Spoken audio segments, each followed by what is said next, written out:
दोस्तों, जैसा कि हम सब जानते हैं, ईरान और इज़राइल के बीच चल रहे युद्ध की स्थिति ने पूरी दुनिया का ध्यान अपनी तरफ खींचा है और इससे उत्पन्न होने वाले संकट ने भी दुनिया का ध्यान अपनी ओर खींचा है। आज की इस वीडियो में हम समझने की कोशिश करेंगे कि आखिर इज़राइल और ईरान का युद्ध कितना खतरनाक है और खासकर अमेरिका के एंट्री मारने के बाद अब ये स्थिति कहां जाती हुई नजर आ रही है। हम ये भी समझने की कोशिश करेंगे कि आखिर इज़राइल और ईरान के बीच तनाव के कारण क्या हैं। इस पर भी हम विचार करने की कोशिश करेंगे। तो आइए शुरू करते हैं।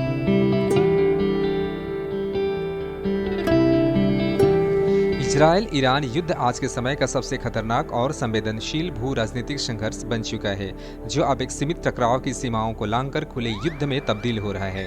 दशकों से चली आ रही वैचारिक और सामरिक दुश्मनी ने जून 2025 में निर्णायक मोड़ ले लिया, जब इजराइल ने ईरान के परमाणु ठिकानों और सैन्य अड्डों पर अचानक हवाई हमला किया। इजराइल का दावा था कि यह कार्रवाई ईरान के उस गुप्त परमाणु कार्यक्रम को नष्ट करने के लिए की गई है, जो उसके अस्तित्व के लिए सीधा खतरा बन सकता था। इस हमले ने पूरे क्षेत्र में तनाव को भड़का दिया।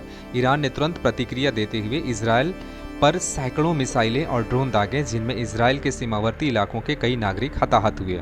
स्थिति तब और विकराल हो गई जब अमेरिका ने इस संघर्ष में खुलकर इजराइल का पक्ष लेते हुए सैन्य सहयोग देना शुरू किया। अमेरिका ने इजराइल को अपनी अत्याधुनिक मिसाइल, रक्षा प्रणाली, युद्धक विमानों और खुफिया जानकारी से सशक्त किया, जिससे इजराइल की आक्रामकता को एक नया बल मिला। अमेरिका की इस प्रत्यक्ष भूमिका ने ईरान पर न केवल सैन्य बल्कि आर्थिक दबाव भी बढ़ा दिया है, क्योंकि अमेरिका ने ईरान के तेल निर्यात, बैंकिंग और रक्षा क्षेत्र पर नए प्रतिबंध लगाए हैं। तो जरा अब हम यह समझने की कोशिश करते हैं कि आखिर इजराइल और ईरान के बीच के टकराव के कारण क्या हैं। इस युद्ध के पीछे कई गहरे और जटिल कारण हैं। सबसे बड़ा कारण ईरान का परमाणु कार्यक्रम है। इजराइल को आशंका है कि ईरान यदि परमाणु हथियार हासिल कर लेता है तो वह न केवल इजराइल के अस्तित्व को सीधा खतरा पहुंचाएगा, बल्कि हमास और हिजबुल्लाह जैसे इजराइल विरोधी आतंकी संगठनों को भी परमाणु छाया में आक्रामक बनाने में मदद करेगा।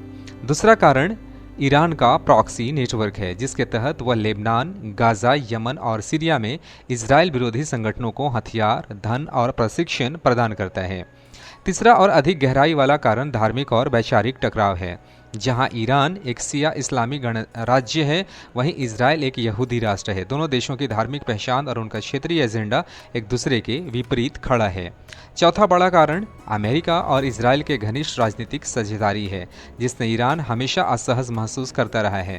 अमेरिका की इस बार की खुली भागीदारी ने इस युद्ध को एक वैश्विक आयाम दे दिया है, जिससे पश्चिमी और एशियाई महाशक्तियां भी तनाव में हैं।